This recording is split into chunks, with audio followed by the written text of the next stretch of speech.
Magandang araw po sa inyo mga tagapanood or magandang gabi. Ito po ay isang reaction video lamang mula kay tayo na at mag-subscribe sa kanya. Pa-subscribe na rin po sa channel ko. Tara na at nang masimulan na natin. Magandang tanghali! Kumusta po? Narito po ulit ang update natin para sa lagay ng ating panahon.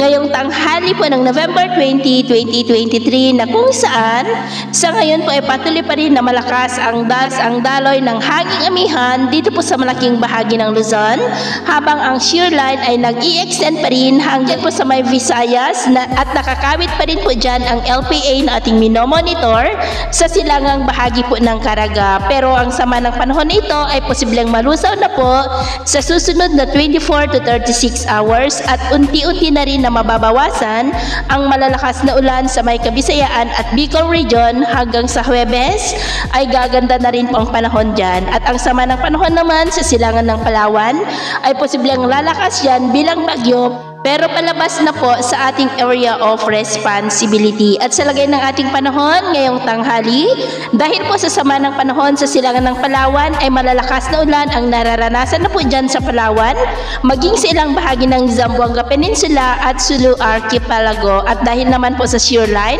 at yung trough ng sama ng panahon ay may mga pulo-pulo rin na mga pag-ulan sa Southern Luzon, lalo na po sa Bicol region, malaking bahagi ng Kabisayaan, Caraga, Northern Mindanao, Lanao, ilang bahagi ng Davao Region at Sorsogon. At dahil naman po sa amihan ay maulap rin ng kalangitan na may mga pulo-pulong pag-ulan sa ilang bahagi po ng Cagayan at Apayao. At sa susunod po ng mga oras, mas maraming lugar na sa Northern Luzon, Southern Luzon, Visayas at Mindanao ang makakaranas po ng maulap na kalangitan na may mga pulo-pulong pag-ulan. Kaya mag-ingat po tayo sa mga banta pa rin ng mga pagbaha at pagguho ng lupa.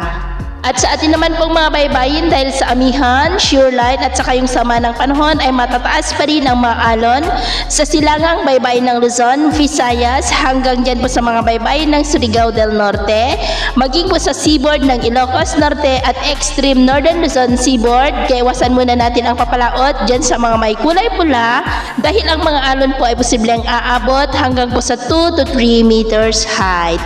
So, yun po ng latest update natin sa araw na ito. Ako po muli si James na nagsasabing, sa kahit anong pagsubok po na darating sa ating buhay, huwag na huwag po tayong mawawalan ng pag-asa. Thank you and God bless!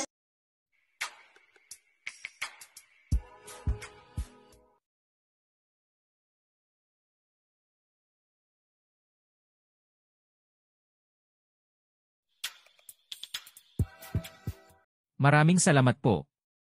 Huwag kalimutan mag-subscribe na po tayo kay. Pa-subscribe na rin po sa channel ko. Bye-bye po.